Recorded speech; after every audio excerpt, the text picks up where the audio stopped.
What is up, guys? Welcome to another video, and today we have some more Need for Speed 2015 content, and today we're going to be discussing the best 5 things you can do when you get Need for Speed on launch. So these are tips that you can use in-game straight away when you're playing the game, you know, going through the game. So my first tip is to save your money. In Need for Speed, it's a game where you're not going to be given money left, right and center like other racing games, so you got to make sure you preserve your money and spend it where you need to. Now this kind of involves setting yourself some goals, so maybe look through the car list, see some cars that you want and just kind of aim for them. This may save you time and money, obviously, because you might be dumping a lot of money into the starter cars, which you may not want in the end after looking through the car list. So just kind of refresh yourself with the car list, get yourself some goals on what cars you actually want, and just generally spend your money wisely. My second tip is the handling slider. Make sure you use it wisely. It's one of those features I feel like is going to be overlooked. Make sure you don't do that. It's very vital to how your car is actually going to handle. It's been simplified.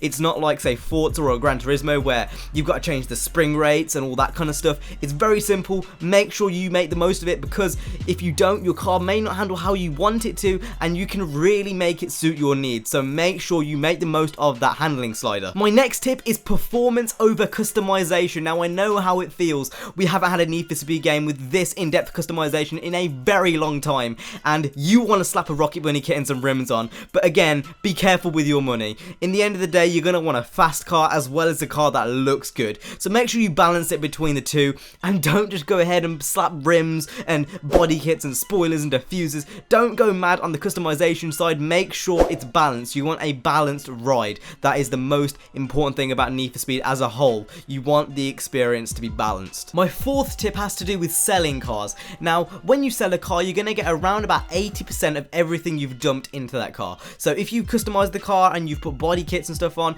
you're going to get around about 80% of that back. Think about it. Is it worth it selling that car to get another car? Make an educated decision on whether it's worth it. If it's not worth it, then just simply don't do it. If your garage is full, obviously, then it's a logical decision. But otherwise, unless you're really tight for money or you really want another car, be careful with how and when you're selling your cars, because again, it might play a big factor later on when you're a bit skint for money. And my final tip is to explore the open world. There is a lot in the open world itself. You know, there's great spots to drift around with friends or by yourself. There's collectibles, like there's free car crates where you can actually get free parts for your cars, donut spots. There's loads to do in the open world. Make sure to explore it.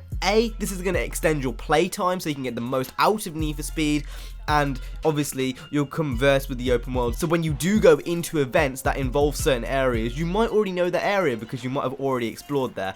Overall, it's just worth doing it, and you get more out of the experience. Don't feel rushed into finishing the story or doing this or doing that. Just enjoy, you know, Need for Speed, its open world, its story, its characters, everything, because I'm pretty sure, just like you guys, we've been waiting for this for a very long time, and I think my number one goal is just to enjoy the experience, because again, it's been a very long time since we've had a Need for Speed game like this. So if you've enjoyed today's video, hit the like, subscribe. I will see you guys in the next one. You guys have been awesome. Stay safe and peace.